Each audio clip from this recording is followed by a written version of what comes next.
Roll call, member. Roger? Yes. Tiffany? Yes. Lisa? Yes. Jennifer? Yes. Sherry? Yes. Sean? Yes. Jason? Yes. 7 present. I'd like to give a reminder to everybody who's in the audience. If anybody wants to speak to us tonight, you need to be signed up right now. I will give you to the count of 3, and I'm going to pull the sign-up sheet. 1, 2, 3. You grab it. Next thing on the agenda is I need approval and adoption of the agenda. Sean, motion. Second. Motion by Sean Siebert, seconded by Roger Bridgman, to approve and adopt the agenda as presented. All those in favor? Yes. Opposed? 7 yes. With that being said, we're going to move into our audit report. But before we start the audit report, I would like to remind everybody, out of respect for our members, our administrators, our audience, I've asked everybody to turn off their cell phones while we are in the meeting. We don't want any distractions or distractions from district issues. Obviously, we instruct our students to turn off their cell phones during the day. As a board member, we need to follow our own policies. As we do schedule our next meeting, we will be allowed to schedule those electronically. And if anybody has an emergency during the meeting, you will be excused from the meeting until you get the emergency resolved. With that being said, I think we've got Ken Schultz on the line with us right now to talk to us about the audit report. Yep, that's correct. So Ken, you have the attention of the board and audience members. And we lost him. You did have the attention. One moment. And I will remind everybody that's in the room that this meeting is being recorded, so anything you say is being recorded. I was thinking that though. Oh, is that the wrong way? Yeah. Well, Ken, are you able to hear me?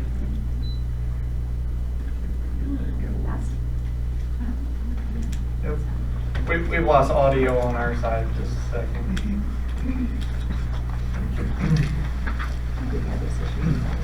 Mr. Romans, I might be able to just run audio through here. Yeah. Just gotta disconnect from the projector. It will.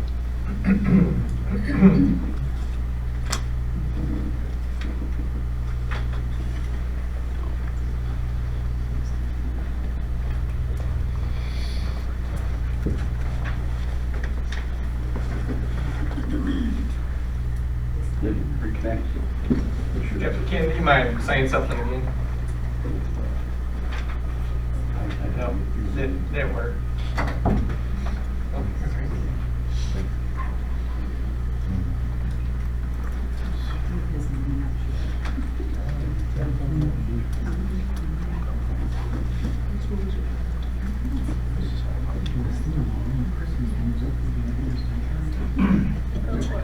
I should sing your dance.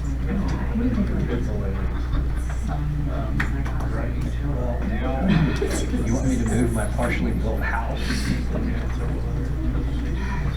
You can send it. Or you can wait until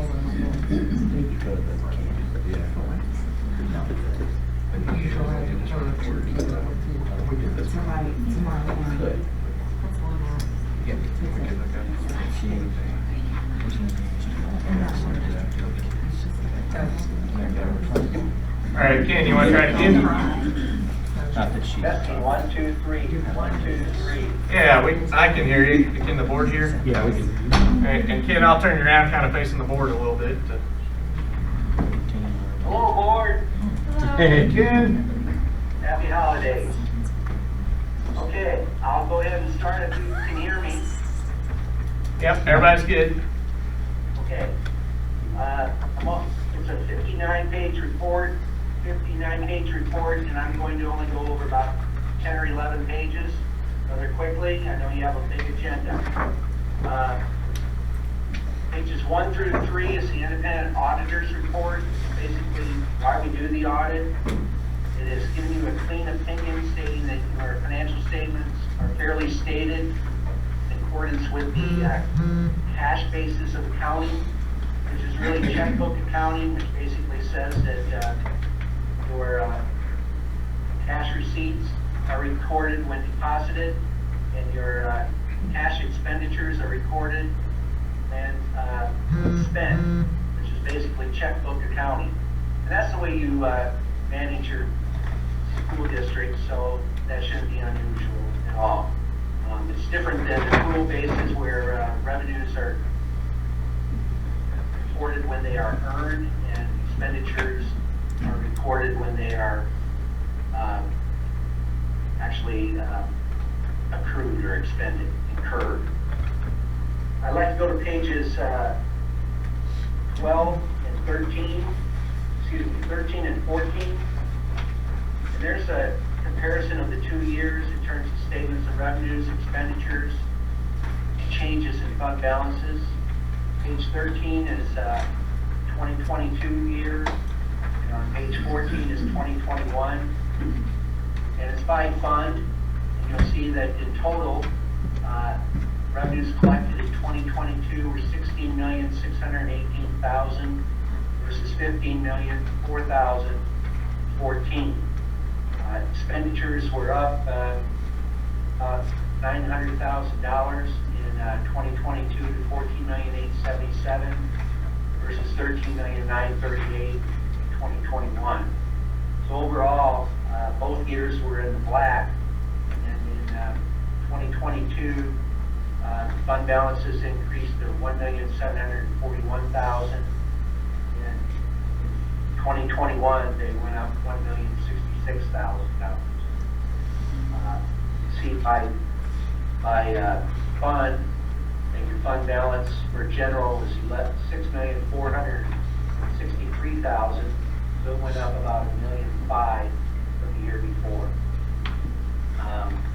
Things to note is capital projects were up $746,000 from $459,000 in 2021.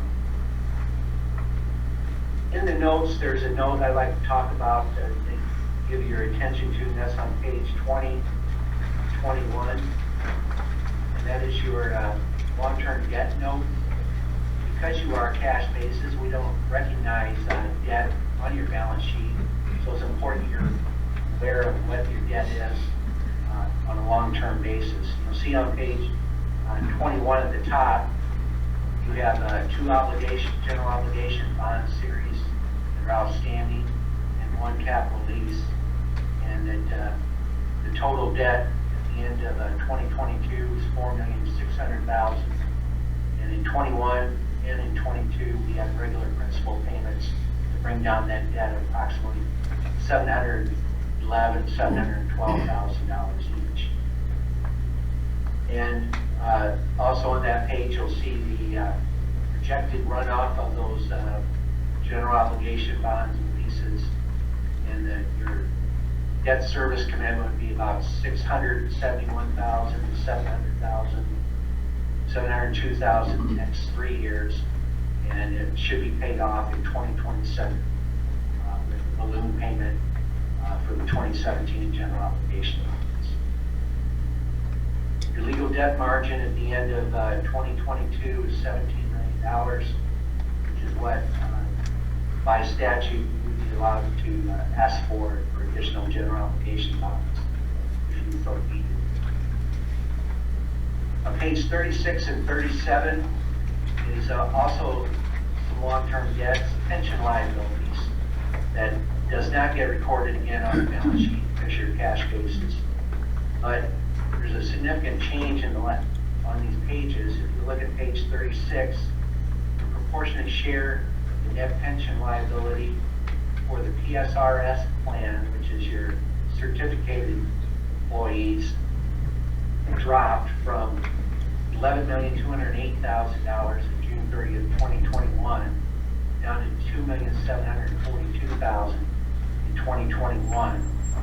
And also on page 37, the uncertificated pension years plan also dropped about 90%, $1,221,000 to $124,000.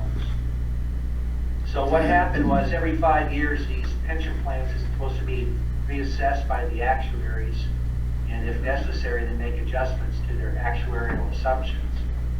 And so they kind of drastically changed a significant impact on your pension liabilities. And you'll see that whether or not these will hold, we'll find out in the future, but we do know that they are very low, and at the same time, we also know that there's contradictory information out there in terms of the cost of living adjustments got maxed out on most plans going into 2023, and they're also going to have to suffer the effect of the recession going on in the stock markets in the last 2 years, or two to 3 quarters, I should say. So whether or not these low liabilities will stay the same is unknown. But overall, it's saying that on page 36 that the pension liability, or the pension liability as a whole, is 95.81% covered by the assets of the pension plan, or DSRS plan, and 98.36% for the peers non-certificated plan. So we'll see how that does in the coming year. Pages 38 and 39 is a good schedule to look at because it compares your revenue by source and by fund. You'll see that page 38, you have your local, county, and state revenues, and that local revenues went up about $650,000. County revenues stayed about the same. State revenues actually dropped about $130,000. And on page 39, you'll see your federal revenues, which have had the most significant change. They were up $1 million from the year before, $3,298,000, $2,238,000 in 2021. And of course, a lot of this is the pandemic money, the ESSER money coming in, and the CARES fund money coming in. So some of these were short-lived band-aids that helped the district, and some of them continue with ESSER 3 in the next 1 year to 2 years. I'm not sure what your schedule in terms of getting the money is for that. But overall, like I said earlier, revenues are up about $1.6 million over the prior year, 2020. Then the last page I like to look at is a 10-year spread on page 59. It's the last page of the auditor's report. And it kind of gives you an idea of what's happened in the last 10 years in terms of numbers, where you're headed going forward.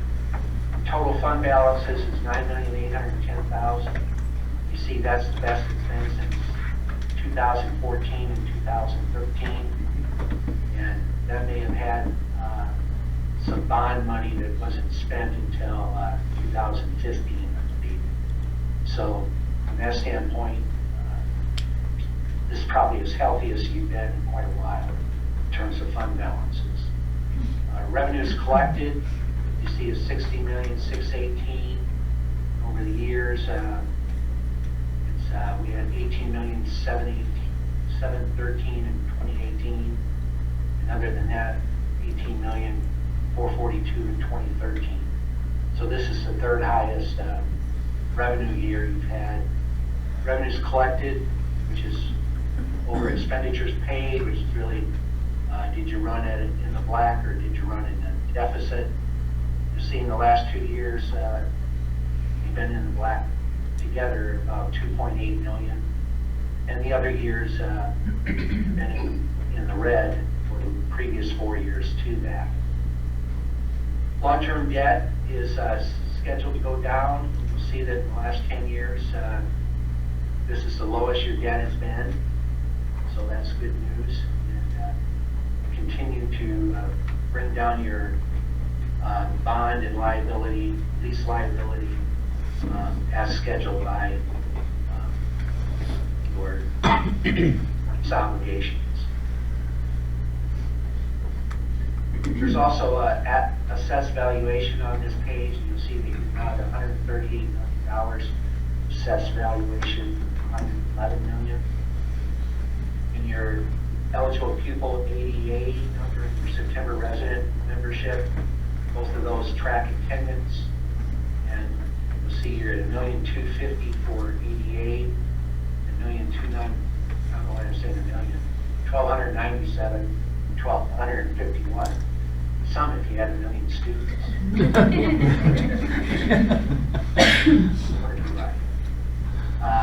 But you'll see that over the last 10 years, you dropped about 200 children from the statistics. And that's about, let's just say about a 15% drop. And that's not unusual. What I've seen from Missouri school districts, rural areas, Missouri, they have that kind of drop. So you're not unusual losing a number of kids, although you're still fairly healthy at this point in time. Operating funded balance to expenditure ratio, which is the last number on that page. That's the kind of DESI's percentage to say how healthy a school district is in terms of having enough money to do the duties of the district, take care of business. You'll see you're at 48.5%, and that's the highest it's been since 2013 and 2014. So we built up your operating fund balance ratio. Fund balance ratio is your general fund, your special teachers fund, compared to the expenditures that are. Now, DESI believes that a healthy school district would have about a 16 to 17% ratio in terms of what they want to see, which is about 6 weeks worth of cash flow on a steady basis for the year. I believe it needs to be more like 30 to 31%, which is more like a 3-month or 90-day type of available balance, because we all know that when receipts, revenue occur and expenditures get paid, it's not on an even keel over a 12-month cycle. So, to me, 90 days is more appropriate. I think that's about all my comments I have to say. September, we came in with 4 CPAs and got the job done with, we had brand new, you had a brand new superintendent as well as a brand new bookkeeper, and everybody seemed to rally around to get their jobs done. And I was very impressed with what they accomplished for us. So, what questions do you have? Questions? In our addendum is, at the end of the day, I need a motion that the 2022 audit report be approved as presented. You have to repeat that. You're choppy. Yeah, they're making a motion. There was no questions, Ken, so we appreciate it. Okay? And is there anything else, or? No, I'm good. Thank you. Happy holidays. Yep, happy holidays to you, and appreciated working with you, and thank you for all you did, and kept us informed and updated on stuff. Okay. All right, well, have a good evening. You too. Bye. Thank you, Ken.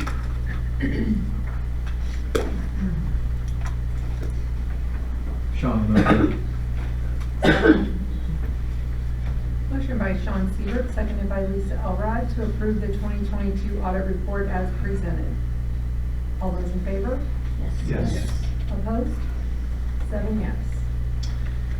I also need to move that the 2021-2022 ASBR report be approved as presented. Second. Is there any questions, any discussions? Motion by Tiffany Diggins, seconded by Roger Bergman, to approve the 2021-2022 2022 ASBR report as presented. All those in favor? Yes. Opposed? 7 yes. All right, next thing on our agenda this evening is board norms. And I'll just share with everybody in the room that over the last couple of months, I've learned that there's some misconceptions regarding what the school board's responsibilities are. And therefore, I just want to take a few minutes and review some of the policies, the regulations, and the norm that our board follows on a day-to-day basis. I am doing this in open session so that the board members and the public are aware of these items and that these items are recorded in our board minutes. So this packet is in all of your board packets, and I'm going to start off with basically a screen print from the Missouri School Boards Association talking about school board basics, facts about school board members. Number one, everybody up here on this board is a volunteer. They volunteer their time and their expertise, and we are not paid anything. Number two, we are nonpartisan. They are elected as representatives of they are not elected as representatives of their political party. Their loyalty is to students and their success. They are each elected by voters in the school district. Everybody on school board is local. They live right here in the district and they pay taxes right here in our district. Everybody on the school board is a team player. They are required by law to work as a team, to make decisions for the students in their community. I just think that's a real high level, but it's a reminder of who the board members are that represent the district. Second handout in the board packet is also from MSBA. Here again, school board basics, responsibilities of the school board. We have 5 responsibilities. Number 1 is for goals. The board establishes the goals and the vision of the district with input from the community, and then we evaluate those results. Policy. The board develops and approves rules to help schools operate for student success. Superintendent. The only employee that the board supervises and evaluates is the superintendent. Day-to-day school operations are delegated to that position. Budget. It is the board who approves the budget proposed by the superintendent that ensures funding supports the district goals. And lastly, advocacy. We share district information with local legislators and the community to secure resources for student success. The third page in there is directly out of the Crawford County R2 School District Board policies. I would like to bring your attention to Regulation 0411, which is the meeting agenda. The order of business. The president of the board, upon taking the chair, shall call the members to order on the appearance of a quorum. The order of business shall be as follows, unless changed by the president. Number 1, we call the meeting to order. Number 2, any announcements that are to be made. Number 3, citizen comments. Number 4, approval of previous minutes. Number 5, superintendent's report and recommendations. Number 6, other items. Number 7 is the adjournment. While we're in this boardroom, we follow parliamentary procedure as set by Robert's Rules of Orders. So our next page is a Google search on Robert's Rules of Order. And I'm going to just highlight this middle section that says Robert's Rules of Order motion steps. Number 1, we need a motion. A member rises and raises a hand to signal to the chairperson to make a motion. That motion then needs to be seconded. We will restate the motion, and then at that point, we will debate the topics on that motion. Maybe a little bit different than what we've done for the last 10 years, but there's the rule book. And after the debate, we call for the vote. So I bring this up as a good refresher to me and all of my board members, and everybody in this room. But I would transition there to policy 0310, school board purpose and roles. In carrying out its responsibilities, the Board of Education is guided by the desire to use the resources of the community, its staff, and its students to provide the highest quality education permitted by its financial resources. In reaching decisions, the board will attempt in every case to act in the best interest of its students. The School Board of Education performs three basic functions in the management of the school district. The first function is being legislative. The school board shall exercise full legislative rule and management authority for the district by adopting policy and directing all procedures necessary for the governance of the district educational and administrative responsibilities. Secondly, for the executive portion, the school board shall delegate to the superintendent the responsibility of implementing all those board policies. And third is the appraisal. The school board shall determine the effectiveness of the policy implementation through the evaluation of school operations, practices, and program outcomes. The achievement level of students shall be the guiding standard through which all success shall be measured. Followed up by policy 0340, which is the Code of Ethics. The purpose of the Board of Education is, number one, to govern and control the affairs of the district as provided by law. Number two is to discover and interpret the educational needs, attributes, and interests throughout the district as a guide to developing and setting priorities for an educational program. Number three is to exercise judgment in reviewing, considering, and voting on district-wide policies affecting the operation of the school. Our job is to oversee the management and fiscal control of the schools as provided by law, and to review and evaluate and judge the effectiveness of the educational programs. The roles of the members of the Board of Education are, one, to recognize that it is the responsibility of the board to see that the schools are properly administered, not to administer them. Number two is to hold the superintendent responsible for the implementation of board policies and the administration of the district.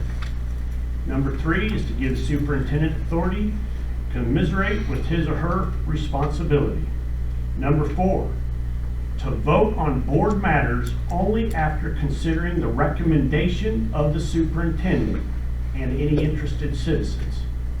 Number five is to maintain a working rapport with our members of the board and the superintendent. Number six, to respect and encourage the right of others to hold and express opinions. Number seven, to support the board once a legal decision has been made by a majority vote. Number eight, to avoid inappropriate or disparaging remarks in or out of board meetings about other board members or their opinions. Number nine is to realize that the responsibilities are district-wide. Number 10, to recognize that the authority rests with the school board in legal session, and no individual board member has the legal authority to request action from any staff. Number 11, to avoid any comments which may be interpreted as undermining the administration of the district. Number 12, to assure that special committees, when appointed, have a well-defined objective and that there is understanding that the committee serves in an advisory capacity. Last couple thoughts in Code of Ethics. In addition, members of the Board of Education will, number one, work with the superintendent and his or her staff, support the superintendent's efforts, to appoint the most qualified persons as employees of the district. Number 3 is to reinforce the efforts of the superintendent and of the staff so that they may perform their assigned responsibilities in the most effective manner. Number 4, provide the superintendent counsel as requested or required. Number 5, make every effort to keep all citizens informed about the quality and condition of public education in the district. Number 6 is to initiate and implement all efforts to secure additional financial support for the district. And last but not least is number 7, assure that all transactions of the district are ethical, open, and above board. Having all that said, we've talked about some regulations, we talked about some policies. I want to review policy 0510, which is policy development, adoption, and review. The development and adoption of policies to govern operation of the school district are the responsibility of the Board of Education. In developing policy, the board may solicit input from the community, staff, and other professionals. At any meetings of the board, policies governing the school may be enacted, amended, or repealed by a majority vote. This formal adoption of policies shall be recorded in the minutes of the board. Only those written statements so adopted and so recorded shall be regarded as official board policy.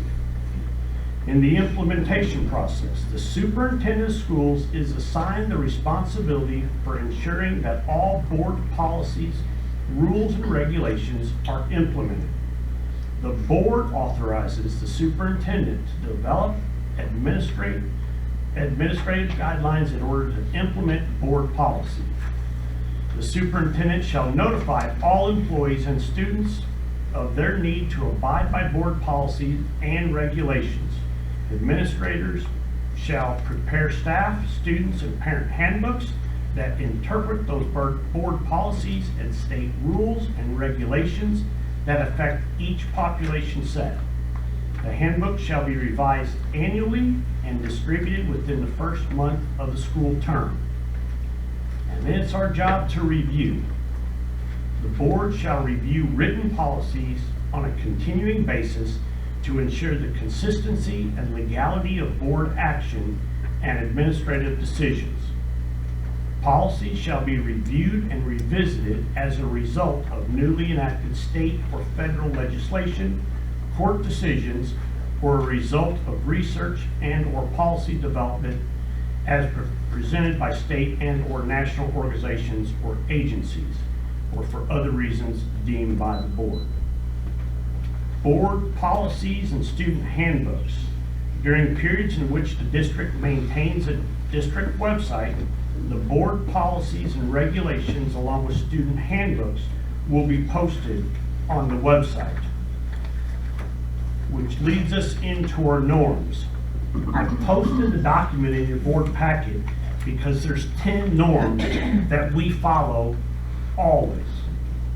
The specific norms that I want to mention in December is number 7 and number 8, in which we will keep confidential our discussions, comments, and deliberations. And number 8, we will be responsible for examining all points of view before a consensus is accepted. Hopefully by me sharing that information, that will help us all increase our awareness and help us act in our school motto, which is one school, one community, one family. With that being said, if I could ask you all to stand and follow me in the pledge, we will continue to speak. I pledge Allegiance to the flag of the United States of America and to the republic for which it stands, one nation, under God, indivisible, with liberty and justice for all.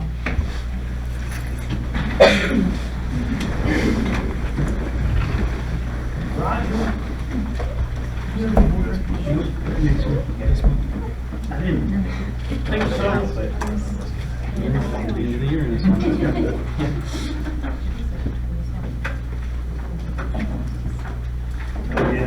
I better, the next item is citizens' participation, in which we have allowed 30 minutes to residents of the school district and staff to give the board the opportunity to listen to our citizens.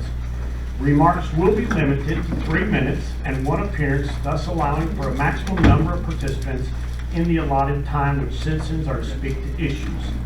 Questions directed to the board may not always be answered immediately. The first person on our list is Miss Becky Ness. Would you like to take the podium or stand and talk to us? Okay, my name is Becky Ness. My family has been residents of Cuba since 1995. Both of our children graduated from Cuba High School. My husband and I are both retired teachers from the district. I still work part-time at the high school and substitute teach in all 3 buildings. I say all that to affirm that I'm not only a stakeholder in our district, but I also have several different perspectives on the inner workings. I've been really disappointed by the behavior of some of the people that I've witnessed. It reminds me of when my kids were little and they didn't get their way about something. For some reason, they thought if they complained enough that we would give in and change our minds. It didn't work then, and I'm pretty sure it's not going to work now. No matter your stance on the 4-day school week, the decision has been made. If you truly care about what is best for our kids, and I believe that we all do, or we wouldn't be sitting here tonight. But if that's truly our motive, then now's the time to come together and work with our board, our administration, and our teachers, not against them. There are so many important decisions that need to be made over the next several months, and they are going to need our input and our ideas. It's going to be difficult to move forward on making next year successful if all of their time is spent defending themselves and their decision. Yes, hold them accountable, but also show them the respect each one of them deserves. Being an educator in today's world is a tough job. So I challenge each of us to put our differences behind us and come together as a community to make next year the best year ever. I understand everyone's passion about the topic and their strong feelings that what they believe is the best thing for our kids, but no one truly knows what is best for our kids until we try it. So instead of doing what we can to sabotage the decision so that we can say, I told you so, now is the time to swallow our pride and say, I don't really agree with it, but I care enough to put my support behind it anyway, because at the end of the day, working together is what's best for kids. One school, one team, one community, one family.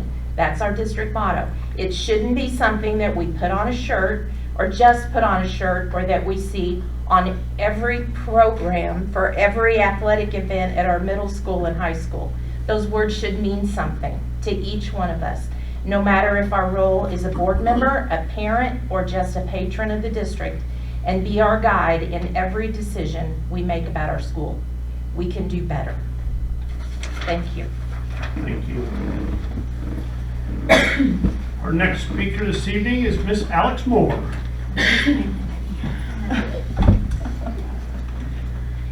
Hello, I'm Alex Moore and I'm a senior at Cuba High School, and I just wanted to say once again thank you for reconsidering doing away with valedictorian and salutatorian. I know it means a lot to a lot of people that it's even being brought back up, and I obviously am very, very strongly in favor of reinstating valedictorian and salutatorian, and I just obviously ask that you do that and want to thank you again for bringing it back up. Thank you. Thank you. Next item on our agenda this evening is consent agenda items. All those items are in your board packets. Do I hear a motion to accept the consent agenda items? I make that motion. Second. Does anybody have any questions or concerns about anything in consent agenda items?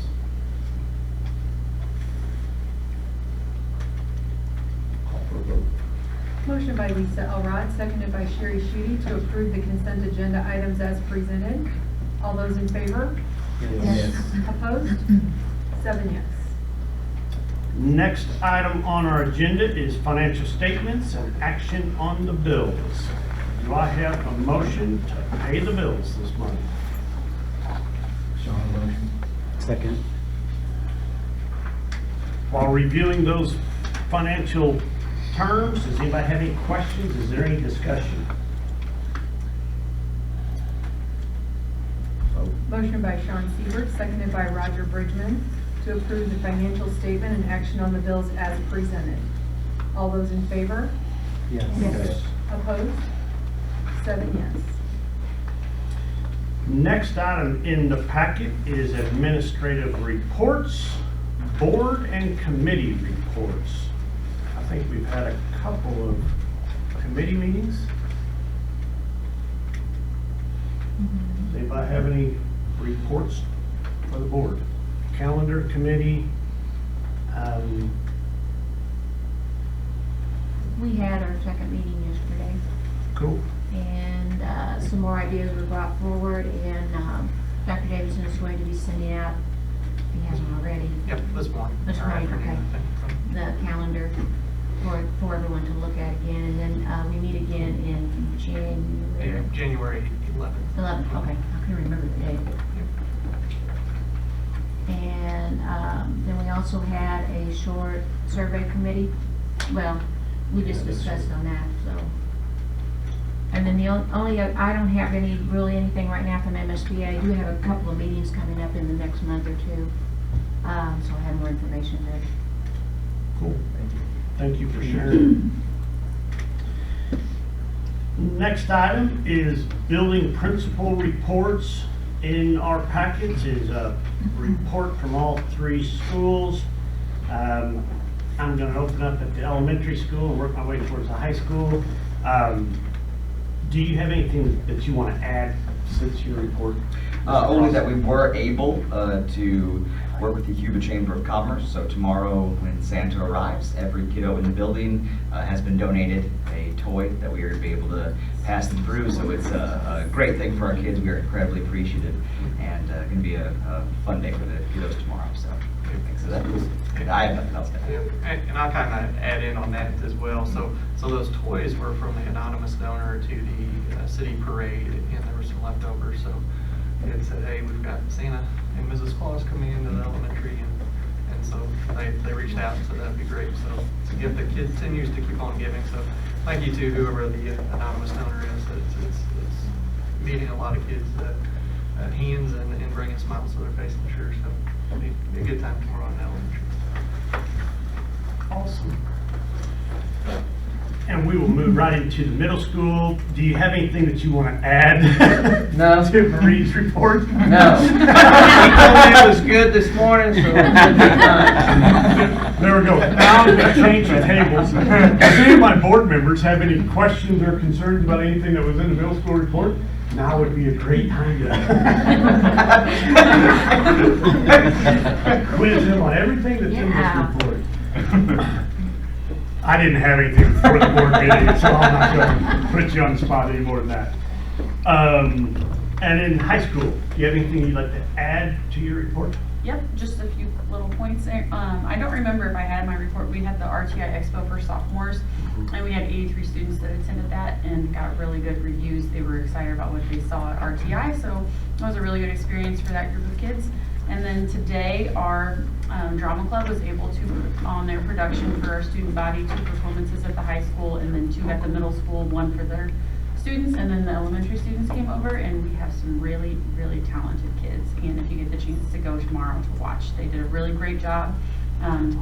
Mr. Case obviously helped them get it all set up, but I was really impressed with his non-involvement while they were doing the production. It was completely the kids, and so he has done a really fantastic job with that facilitation of that, and it was really, really good. I was impressed, so go watch it. And what time is that tomorrow? 6 o'clock tomorrow. 6 o'clock? My little kids came home talking about it. There's subtle adult humor, but very kid friendly. It's fun stuff. It's a great mixture. It's good. Does any board members have any questions about any of the other information that was in the high school section? Thank you. All three of you, if I didn't thank each one of you individually. Next item is Special Education Director Report. Do you have anything in addition to what's in your report? Everything's good. And does my board have any questions or concerns about any of the information that was shared? Then we will move right into the Student Representative Report. So Student Council has already started preparing for court warming week, and that'll be the first week that we come back from break. So it's themed Winter Wonderland this year, so it's going to be really cool. And then like Ms. Nolting said, the drama did really good today, and Art Club did amazing on their backdrops. The boys and girls had their Toys for Tots game last Friday, and they both teams did very good against Dixon, and they got a lot of donations. The girls are playing Lynn tonight for the Lynn Classic, and the boys will play South Callaway on Saturday for the same tournament. Our DECA Club is doing their canned food drive, which will end tomorrow, and the 7th hour with the most cans will get a prize. And then the band had their Christmas concert on Sunday, and they did really good. And then our middle school choir has a concert next Monday at 6 p.m. in the high school commons. Awesome. Thanks. Yeah, thank you for Good job. updating this. With that being said, I'm going to move into the, I didn't ask, does the board have any questions about any of the information? I thought you did a great job, so I was like, hey, we're good. Let's move on to Assistant Superintendent Report. Right, I don't have anything to add, but I do have a point I wanted to emphasize. In my report, I talked to you about our Holiday Assistance Program that was led by Mrs. Melanie Weber, and I would just like to compliment her on all of her hard work with that. We were able to give food baskets to 62 families, presents for Christmas for 122 children. In monetary donations, we received $4,820, and that's $2,000 more than we've ever received in the past. So she's been really working on growing that program, and she puts a lot of hours and hard work into that. I know even this afternoon, she was headed back to Walmart to buy more presents for some students with some donation money that she'd gotten. So I just wanted to give her a shout out. That's awesome. Thank you. You're welcome. Does any board members have any questions about any of the information in the Assistant Superintendent Report? With that being said, let's move right into the Superintendent Report. So in the board report had put in there regarding our securely software that we'll have to renew every year this time. One of the cool features had some parents request and some concerns for students getting on other web pages, not necessarily inappropriate, but just pages that distract from learning or be able to prevent students from some academic dishonesty from opening up different websites and sharing stuff or documents. So found a software program called Dino, which we're piloting right now.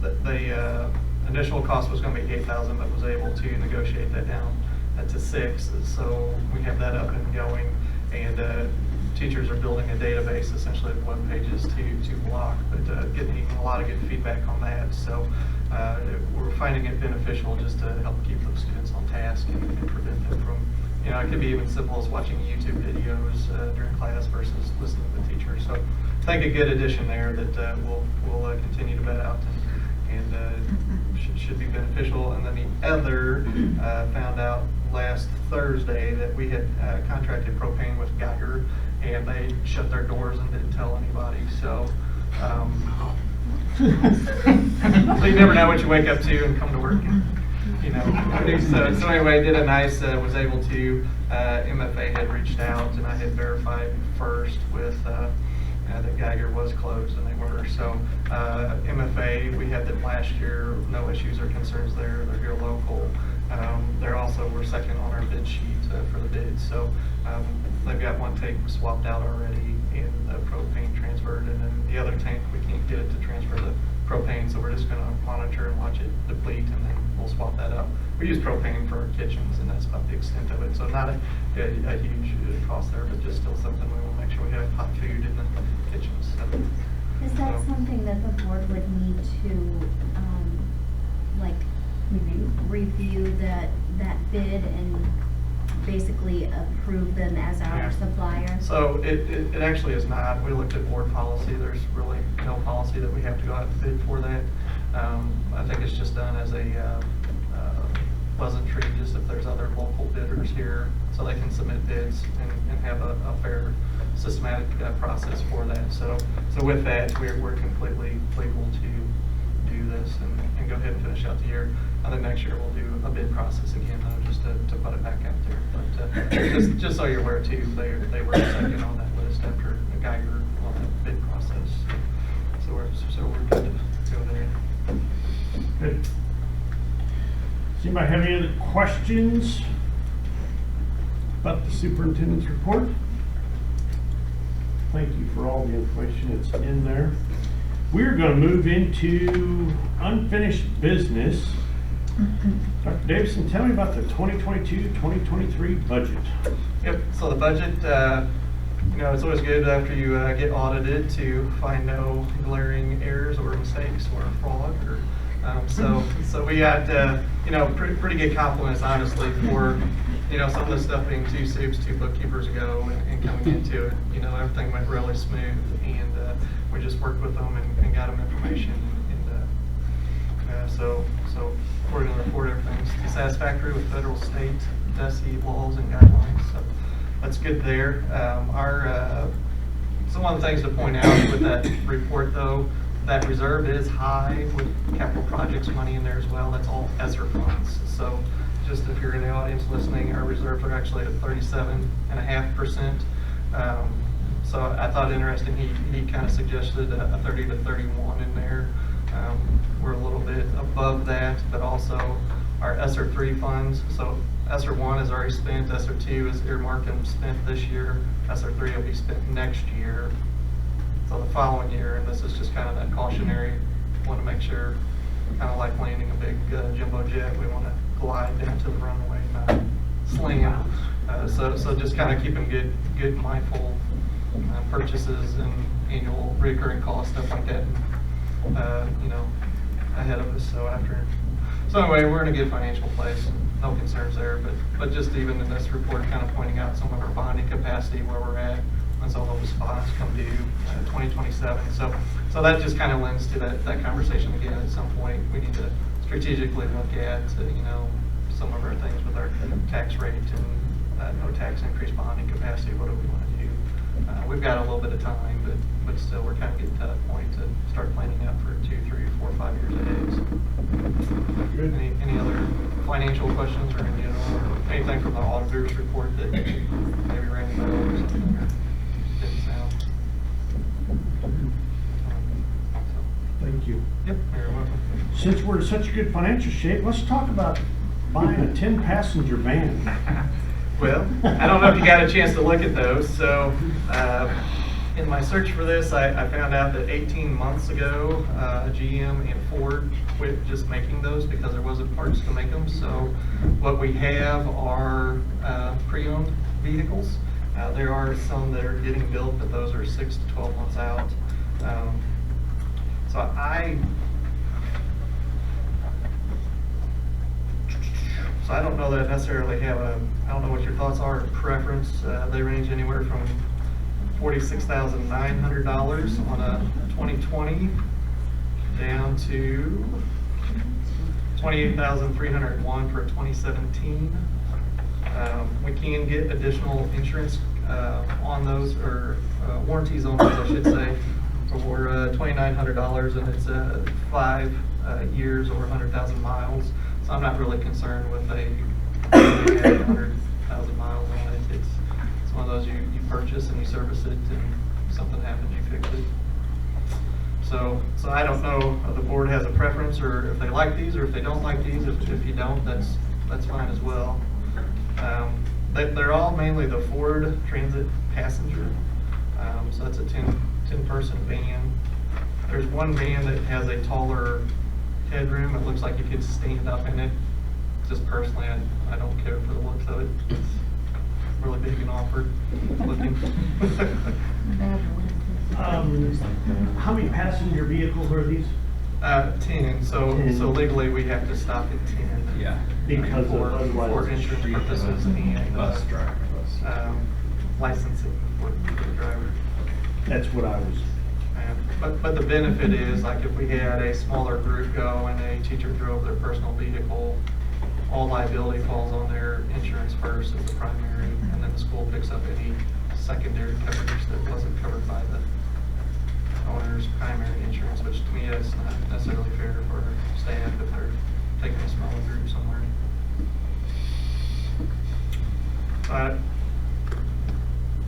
So 2017, you're looking at a 6-year-old vehicle at the 28,000, or if you want to spend another 14,000, 15,000, you could get a 2020 with about 40,000 less miles. I can tell you these are all much better options than some 1992 baby blue Dodge Caravans that I've driven in some other districts. True fact. Shook and rattle all the way you went somewhere. Oh, you got there. True fact. Well, I clicked on that very first link and it showed me a BMW. Me too. Yeah, And I'm so- like, hey, I'm in. Yeah, so that was the, that one sold, is why that's not popping up anymore, so some of these were just as. So I don't know, does anybody have thoughts? Do you want me just to recommend one, pick one? Or- These don't necessarily always get a lot of miles put on them, so my thoughts are maybe go with the $28,000 price to be in, and it'd be a 2017, 6 years old. Is this something the mechanic is skilled to be able to work on?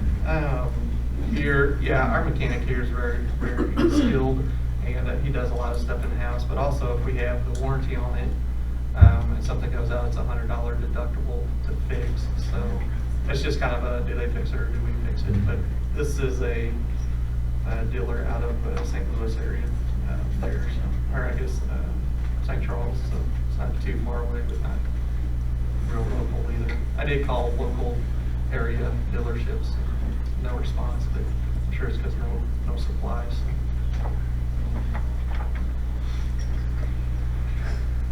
I mean, they all even really look the same. I think the other, if we do not look at that one with the taller headroom, then the others are all this Oxford white with the black trim around the base. And one has a black bumper, and I think the other 3 have white bumpers. But they're all the V6, and then whatever years, depends on what the engine they had. There's one with a turbo in there too, turbocharged. Yeah. That's what you need. So it's. Sit back, kids, we're going for a ride. Sure. Yeah, well, these are all certified vehicles. So, I mean, I can, if you want to take the mechanic and look at it, they can also do like our bus service, they deliver it here. So I don't know. I don't know if going and looking at this and kicking the tires is any different than. That's how I grew up, so. Yeah, I mean, it can. It's not like there'd be a lot of Problem to availability though, I don't know which one. You know, it just depends. Other districts are trying to do the same thing that we are, and that's why there's a shortage as well. So you may not have this choice by the time you call. Right, so that's why in the motion put a choice 1, choice 2. But you want to stay with the lower pricing, upper end pricing? We have money either way too with our, and this is again is coming from our funded transportation one-time money. So, or if you want to hold out for a new van later, but I think those do start to jump just with the shortage there, getting $60,000, $70,000, $80,000. And I'm asking, not saying, but do we want to, somebody want to make a motion that we spend under $40,000, under $41,000 for one of these said vans that are in here, to allow Dr. Davidson to if he can do the $28,000 van, cool. If that one's sold, the next one's $33,750. If that one's sold, the next one's $40,000. That's where I come up with my number, $41,000. But, or does anybody have any specific? I want this 2017 van with 103,464,000 miles for $33,750. What's the board want to direct Dr. Davidson? And that one without the hubcap does have the hubcap. I was wondering what happened. It was black. They said it fell off, but it has been replaced. I was looking at that. Why does it have a black wheel on the other one?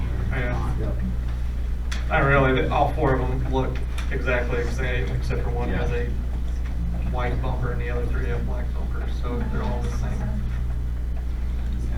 Make and model, one's an XLT. Service history record, that's just Oil what we changes. served as. So, like I said, if we don't want to buy anything, we don't have to either. It's just, I think a help and benefit for some of our activities that don't need a full large bus and bus driver. We can send a coach or a sponsor. Yeah. I will make the motion as Jason presented it. Then we can, technically we should have to be discussing for Robert's Rule of Order.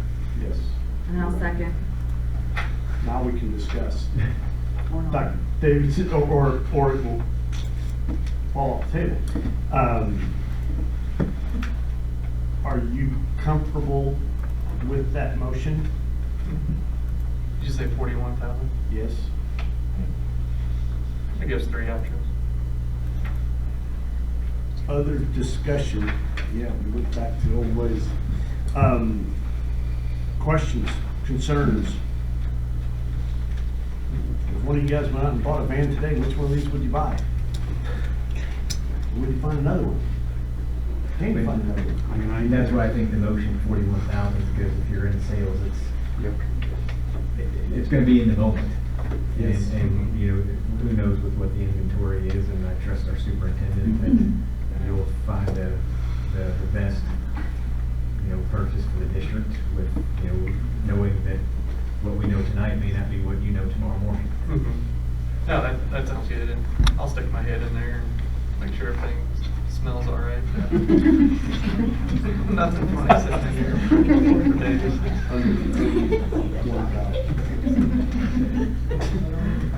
So we have a motion, it's been seconded. Is there any further discussion? Then let's call to a vote. Motion by Sean Seaver, seconded by Lisa Elrod, to spend under $41,000 for the purchase of a certified pre-owned 10-passenger van. All those in favor? Yes. Opposed? 7 yes. Next item under unfinished business is the valedictorian salutatorian presentation. Come on down. Let's see if we can get our technology to. Yeah, see if it goes to work, because I didn't bring a paper copy of this, so we're gonna hope so. Either, you know that? I didn't either. Where's that? I'm sorry. Yeah. Yeah, I didn't bring a paper. I printed it, but I didn't bring a paper copy. Yeah, I didn't bring a paper copy. Yeah, here's a. Whenever he doesn't want to click for me. Well, if it doesn't work, just point at me and I'll click.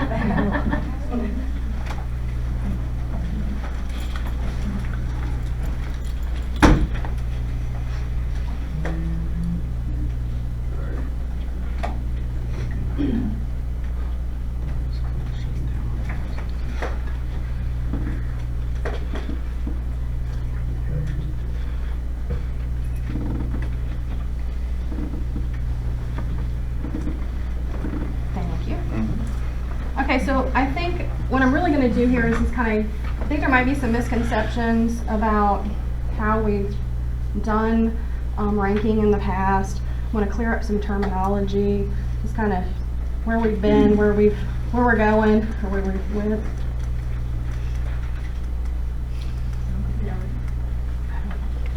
Is it on? That would be the problem. Okay, here we go. Terminology. So When you're talking about GPA and grade point, at CHS, grades are assigned value based on the 4-point scale. So 4 points is assigned to an A, 3 points to a B, falls in between. You'll see the scale on the far side, kind of shows you the breakdown per letter grade. And that's considered the full grade point. And then GPA is determined by the sum of the grade points the student has taken, of the classes that they've earned, and then it's divided by the attempted courses. So previously when rank was determined, it was determined by the total grade points, not by GPA, which I think that was a bit of a misconception in the past. And policy 2555 is what determined that. Weighted and unweighted, we're currently a weighted that allows for extra points to be assessed to our honors and our dual credit. It's assessed at about a 0.333 per semester, depending on what their grade was. So if they earned an A, they got a 2.333 per semester instead of a 2.0. This is typically done to give the incentive for them to taking the classes that are with increased rigor and pacing.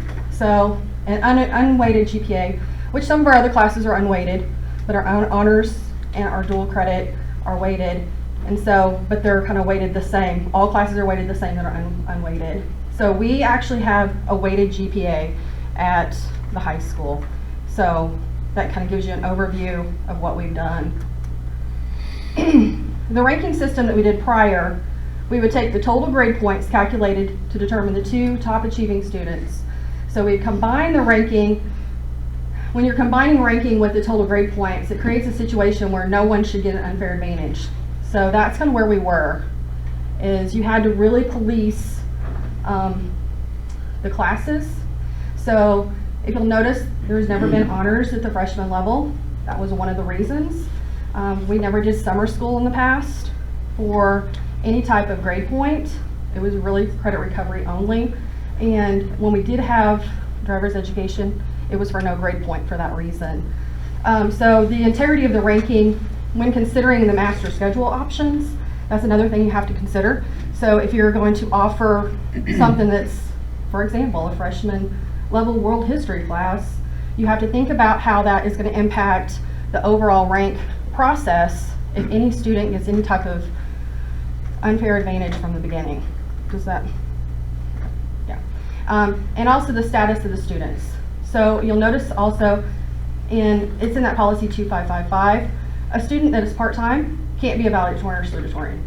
There's different rules within that typically exist in not only our district but others for the ranking. And then you also have to consider transfer students and how they are impacted by our ranking system. So some of them, like that same policy dictates that they have to prove their transfer credits to even be within that rank. So those are some of the things about the ranking system that we used prior to this year. The introduction of the Latin honors. Well, the presentation was completed in May of 2019 prior to the 2023 seniors this year, their freshman year. And what it does, the reason why there was transition, and I want to also clarify, this wasn't birthed out of our office.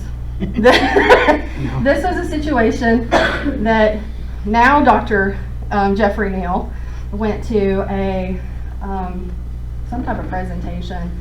He saw it. He became very passionate about transitioning to that. That's where this started. He presented it to the board. He was also the one that did the presentation. Actually, it was presented to the freshman class, even though Mr. Webster was the one that picked it up and continued it. So, but it allows students to basically compete for achievement based on clearly defined criteria instead of against each other regardless of their educational plan. So what that does is it allows students, such as our RTI students or special populations, to also compete for those separate rankings. And you'll see the categories on the far right there. And I think it's said cum laude, or cum laude, laude. I had to actually, I don't speak Latin, so I had to look it up. And also, colleges and universities are familiar with the system, so there was no effect there on admissions, and it's more equitable, eliminates the variables of ranking by grade point, which, as you can see, could be why that could be a problem if you were using that. class sizes, and the policing of courses. So we no longer would have to police the courses and what everybody transfers in or anything from there, or summer school for that matter. The other benefits are students are able to focus on their courses relevant to their future, their interest, and it eliminates any impact on their actual class rank. So everybody's going to fall into one of those categories based on them competing with themselves. They're not competing with their neighbor. And I'll be honest with you, it seems kind of far-fetched, but if you spend any time in my office when we were ranking, you would hear the conversations of, ooh, wow, I want to be an ag business major. I really need to take animal science, but if I don't take 4 of those honors classes like my peers, then I'm probably going to fall out of rank with them. I'm going to fall behind when it comes to grade point average. Or I also know when the conversations were happening, because I would have 6 people coming to me within a day or two asking me, where am I ranking? We're trying to figure out, can you tell me who's number 3? Can you tell me who's number... So that happened a lot, and it was determining, a lot of the students were focusing on that. I'm not saying that that goes away, but I'm just saying that is one of the benefits that is said that can be eliminated with the Latin honors. So a larger number of students can be honored for their GPA. So obviously with Latin, we're moving to a GPA system, not a total grade point system. So with the Latin honors, you've been placed, like for the last 3 years, if we would have had this in place, you'll see the numbers there. In 2019-20, we honored 14 out of 82. That would have been 17% of that class.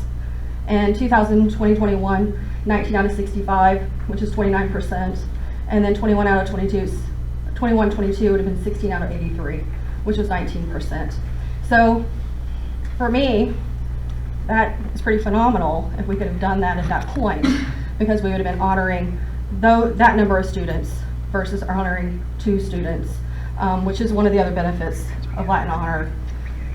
It eliminates the focus on the fractional differences of ranking. So the largest GPA gap, that is wrong. It should say the largest grade point gap, is what it should say. For the last 3 years, between the top 3 individuals was 6/100ths of a grade point. So that, yes, I agree. Valedictorians, salutatorians, they all worked really hard. They all need to be acknowledged. But when you're looking at a gap of 6/100ths of a grade point, I also feel like number 3, number 4, and beyond also need to be acknowledged.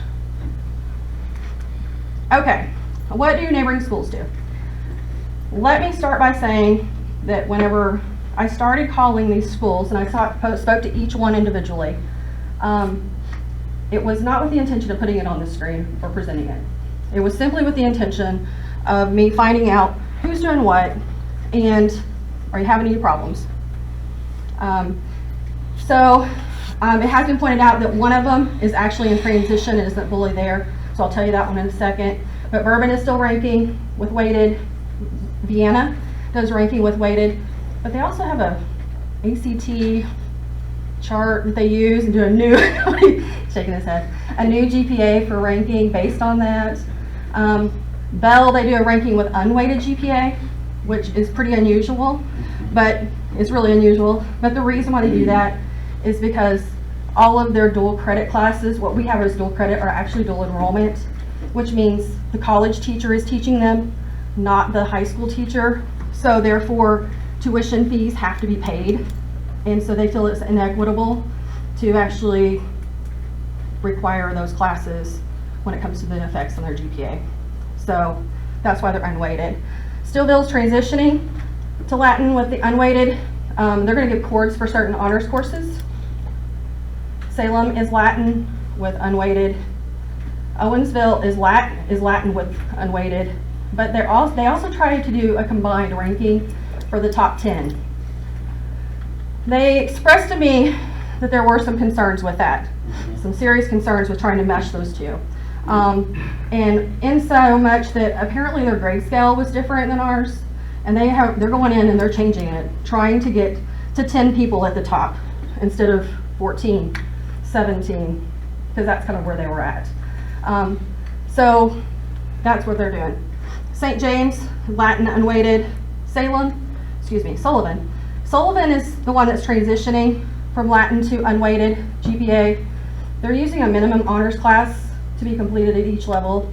So your SEMAs have to have 9 honors classes, is what they have to do. And Raleigh does a combination of Latin and valedictorian salutatorian recognition with unweighted GPA, and Roger's going to talk extensively or talk about what they do there. So when we started working on this presentation and talking about this, my goal is and always has been, and when I got there, this is how they were doing it then, is a combination. And the only way that you can really do a combination is if you do unweighted, because if you try to tie weighted into it, it throws a whole big wrench into the system. So we do unweighted. We do still do Valley and Sally's, and we still do the Latin system, because you can get more students recognized that way. Okay, so it's so important to have your Valley Sally's, because they are working very hard to be in those positions and those spots. They take those honors courses because that's what they want to do. They are college bound. They know their mindset. That's where they're going. That's what they're going to do. All right. But then you have this young man and young woman over here that really want to be in ag science, or they want to do masonry, or they want to do welding, and they're working very hard in their programs as well. And so the way that we do it with having both, they all get honored. Okay. Now you're going to have more Valleys and Sally's. I'll tell you, you're not going to have just 1 or 2, because you're not going off of a weighted GPA that's going to say weighted classes. I mean, that says you're going to get this much for this or this, because our summer school is open to our kids, and it's not just because of taking a class because you need to make up a grade or whatever. It's open to all of our students.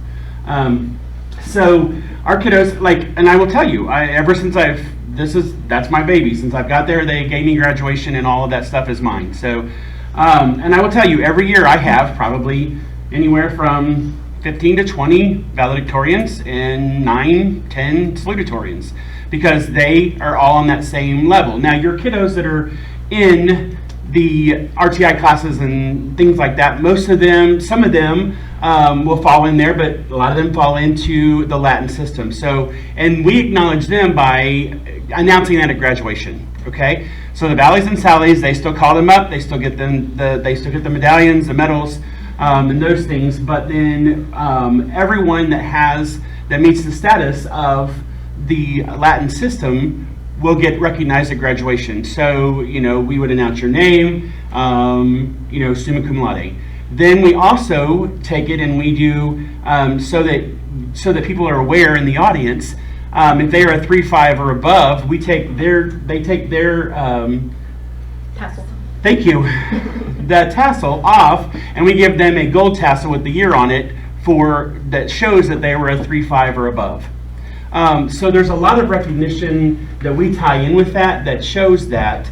But ours is an unweighted GPA. And so and then we just pull the report that shows these kids are your 4.0s, these kids are your 3.9s, and then it breaks it down to where everything is right there. So all of your kiddos that work are going to get a recognition. If it means something to them, or whatever they're taking, or whatever coursework or whatever level they're going to, that's going to show in what they put in. So, and that's not in this presentation. So their valedictorian status is 4.0. Mm-hmm. So that means unweighted. That means they're straight A's across the board all the way through. And then your salutatorian is 3.9. 3.9. So, and our kids, they know that. I mean, they know that if they get a B in a class, and sometimes, that's a major meltdown, but for parents as well. But they know that if they get that knocks them down to that status, because it's just. But it's if they want to be there and they want to do that, they're working to get that. They're working to do that. So that's how our system is set up in Raleigh. And they do also have, and we can cover that a little bit later, they do also have some parameters for being valedictorian. It's kind of the same rules that apply when it comes to anytime you have a ranking like that. You almost have to have rules about how it's going to work fair for everybody. Yeah, and our speakers are not just like, a lot of times I know here it's been like your Valleys and Sallies are your speakers. That's not the case. It's a tryout system. You go in and you present to some teachers. It's a committee, a board, and you present your speech to them, and they select the ones to do the presentations. We used to do just one, and then we got to where it was really tough, and they took two. Right now we have three, and they're limited. They're not like sitting there for 4 hours listening to a lecture. The kids. So it's open to any. Like we had a young man that was, I never in a million years last year would have ever thought that he would have tried out for that, and did this. And he was one of our RTI students. He was quiet. He didn't have the best life, and he just took it on himself, and he said, "Mr. Bridgman, I'm going to do this." And I said, "All right, buddy, you go for it." And he wrote his speech. He got up there and got into the group and presented it. And I mean, it was like heart-wrenching. It was grabbing, and people were just like, "Oh my gosh!" And he was one of the speakers. So it gave him an opportunity that never in a million years probably would he have ever got that opportunity. So it does open up a lot of different things when you do those types of things. And just they also had somebody that did a song. I thought Yeah. that was pretty cool too. Yeah, we did. So it's not really just your traditional, that he actually wrote a song. So this is the combination an option. So to be clear, the foundational concepts between Latin honors and ranking are in conflict. They really are. Because one says we're going to compete against each other as to who's going to be at the top, and then the other one says, no, we're going to compete against myself and for honors. And then, so that they really are foundationally in conflict. Can they theoretically be combined if other factors are addressed? Apparently they can, So, and that's the part that I think is kind of is in question. But there are some obstacles of combining Latin honors and ranking, specifically here with what we've done in the past. We currently the scales are different. As I explained, GPA and total grade point are totally different scales. Those are not equitable. So you can't just say, okay, we're going to pick the top two from here and just shove that in there. That doesn't necessarily work. And both would need to be balanced or based on a cumulative GPA. If that GPA be weighted, if that GPA be unweighted, I'm not going to, I'm just saying it has to be based on the same thing. And then when we talked about the equality for ranking, that's already been compromised because of the inclusion of summer school for acquisition credit that was effective 2 summers ago. So there are currently, and it says juniors and seniors, they're across the board. We have all 4 grade levels that actually have taken summer school for credit. And so that would give them an unfair advantage in terms of grade points for ranking if you were to use that scale for ranking versus GPA. So I actually did some data dig after this presentation, because you can probably ask those too. I was trying my best to get it to them as soon as possible to get it in your packet. And so I did some data dig. I took one student just at random that went to 1 summer school for 1 credit, and I took their grade points out and their attempted out. It moved them 6 slots in ranking based on total grade point. So that gives you an idea as how easily it can be affected. It affected their GPA by about 1 slot. So it still has an effect, but it wasn't as, it didn't have as much impact as using our old total grade point, what we used before for ranking. Considerations and questions that the counselor's been asked. So there's been a few things that I've been asked, so I wanted to kind of address those. And some things I'd just like for everybody to kind of think about what is beneficial for the most students. That's really, I think, where we're all at. And is weighted or unweighted GPA best, especially since most schools do unweighted with Latin honors. Well, weighted has its benefits because the students that choose to take those upper level, rigorous, faster paced classes, they are going to get a little bit of a boost in their GPA. It gives them that incentive. So sometimes you can have the opposite effect if you have an unweighted system, and we'll just be transparent about that. So for example, a student is like, okay, I have 4.0, and my choice is I take calculus or I take PE.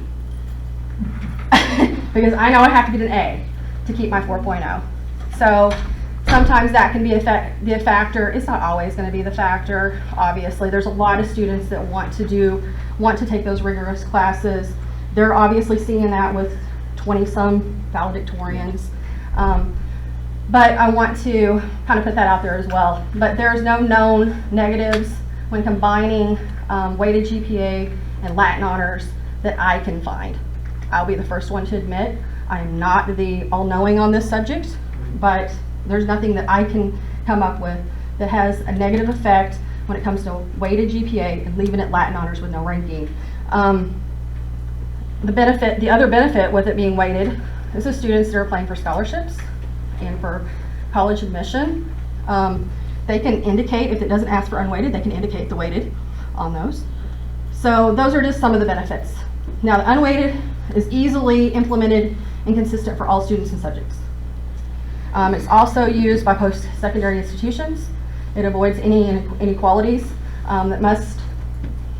like, for example, say we get in a situation where we have to go to dual enrollment from dual credit, we lose a teacher, then that's going to be an inequity that's going to exist, and how do we handle that? Or if we introduce programs in the future that are not that could be affected by this. So that's the other things that I would just say to take into consideration. And what would it look like if we did a combined system similar to Rolla, the time frame to implement? Well, the major change would be going to unweighted and implementing policies for valedictorian and salutatorian. I have been asked this question, that's why it's on here. So we'd have to be going to that, as well as other criteria. So he can talk about the other criteria they have for valedictorian and salutatorian. Doesn't mean that's across the board, but what would that look like? What does that look like at Rolla as far as what's the criteria? Oh gosh, we have it all laid out. It's hard to do it just from memory, but the valedictorian, salutatorian, those students are, there's certain things that we have in place when they're taking classes, like she was saying with them not wanting to take those upper level. We don't really see that a lot because our kiddos, if they're really on that track and that's what they want to do, that's what they're doing. And a lot of them, if they try to do that, the parents are like, nope, do not change your schedule. They're not getting it changed. They're going to stay in that class. So we do, ours do take the more rigorous upper level college bound, because that's what they're going to do. That's their plan. Their plan is to go to a 4-year university straight into. What about your part-time students? There's things like that you have to address. Your transfers. Like transfer students aren't. So when we get theirs, if they, when we get their transcripts and we break that down and we go through everything, transfer students can still be a part of that. Plus, they also a part of the Latin system. So a lot of times, they've had, because of moves, a lot of times kids struggle, that with educational gaps and things, but they can still be recognized in that Latin system by that. The part-time students, like we have a lot of homeschool kiddos that come in and just take classes and stuff with us. They're not in that. They're not in that in the Valley Sally rankings or anything, because they're not graduating with us. They're not coming. They're not going to be a part of our system. So they're not a part of any of that. What else am I forgetting?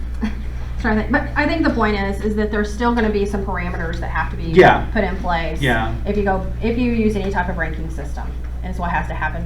Whereas when you're using Latin, that is your parameter. GPA, that's it. Mm-hmm. And you're moving forward. And obviously, if you make a major change like weighted to unweighted, that's a significant change.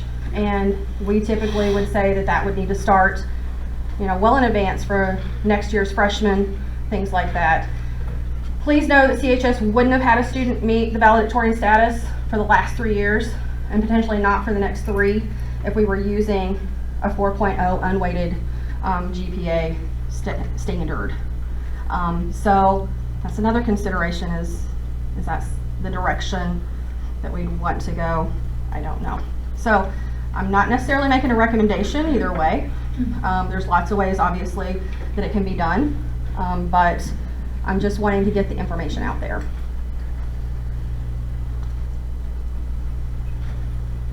Thank That's it. You shared a lot of information that Eight screens?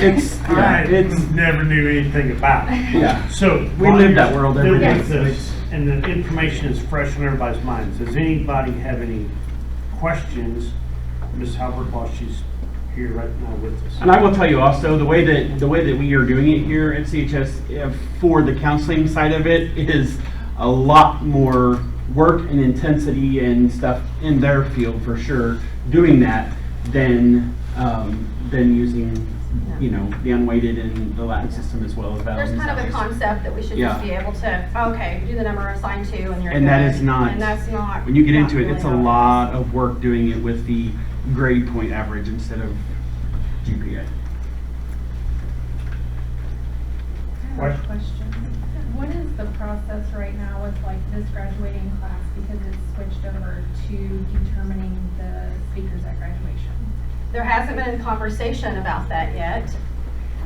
We actually started talking about graduation specifics just in general this morning, like in a meeting unofficially. Just how are we going to recognize them? Are we going to do cords? Are we going to do tassels? So that was kind of put to the wayside for a little bit because we just have so many other things on our plate this morning. I just didn't know if you already had something like 3 or 4 years ago when this was implemented, if they kind of said, hey, these are going to kind of be the parameters. No, the actual set for the GPA was set, but how we're going to recognize at graduation was not. And I can tell you, when those two gentlemen walked into the high school the other day, I said, hello. You know? Yeah, it was kind of like she said, it was not birthed out of her office. No. It was voluntold instead of volunteered for that one. So we were not. I was not part of that presentation at all. And so, but no, they didn't put out anything specific at that time, and I wasn't told how we were going to do it. I think it was just we were going to do it when it came time, and that's where we're at now. Yeah, it's time. Yeah, it's got here now, so Yeah. here we are. Other questions?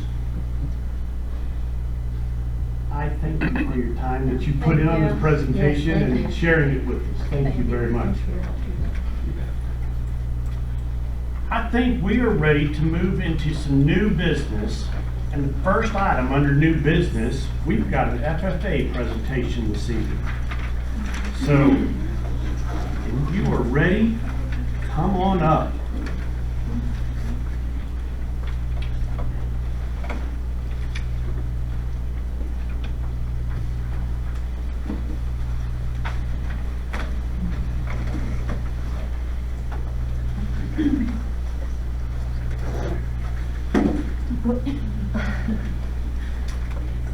So, what we're talking about today is our national convention trip, which we took at the end of October, early November.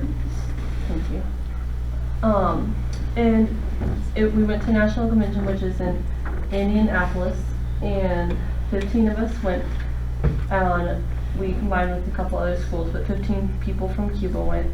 And basically, like, the whole point of going is just to get our students out in a different area where we normally would never be.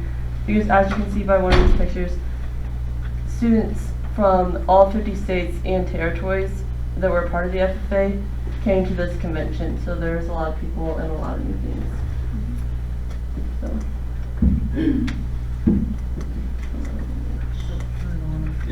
It might be turned off. So I'm going to talk about the trip up there. We left the school at 4 a.m. and went to Lynn to meet Lynn and Vienna to get on a charter bus to go to Indianapolis. I don't think any of us students actually slept that night. Ms. Priest said she did, but I know I didn't. The charter bus was definitely a good idea. I definitely recommend, but do not drink a Java coffee monster, like, going there, like, on an empty stomach, because 10 minutes in, you will be known as the girl who threw up on the bus. Yeah, the whole trip, by Vienna and Lynn, I was known as the girl who threw up on the bus, but I'm glad that we took the charter bus because the air, like the AC was good. I had that blowing on me all the time. The seats were comfy, the naps were great. And So with opening session, we got there and then we instantly went to opening session. There was over 60,000 people there. We listened to a speaker and she got a gold medal in like 2016 for women's basketball. She talked about overcoming her challenges that were thrown at her and just anything that is thrown at you, you can overcome.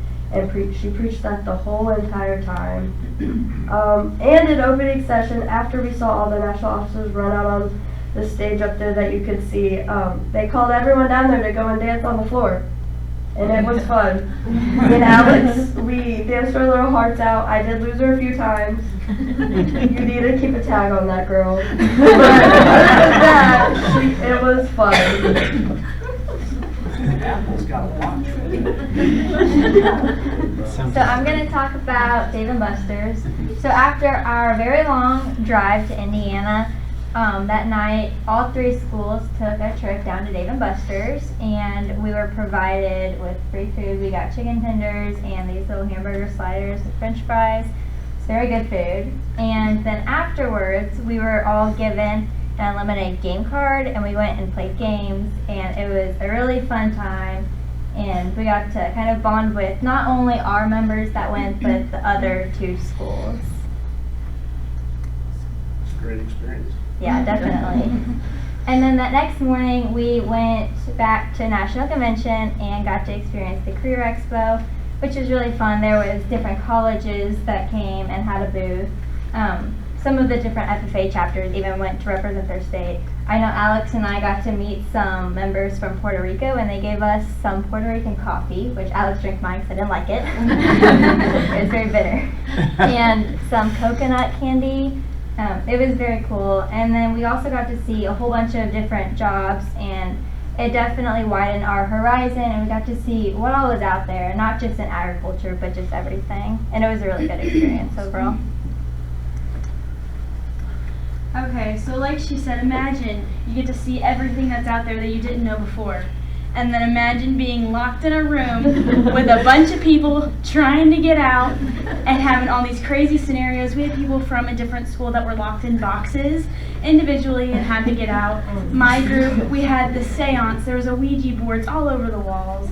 There was a gypsy ball. It was insane. It was, I don't know. But in the end, you would think it's like, oh, you know, why are we doing this? But it really did teach us leadership skills and to work together. And honestly, I have a hard time being open-minded, and it really taught me that, Sierra, you're not always right. And you need to be okay with that sometimes. Because, I mean, honestly, it's even the kids that were quiet, who didn't talk, they actually were very logical, and it was their time to shine.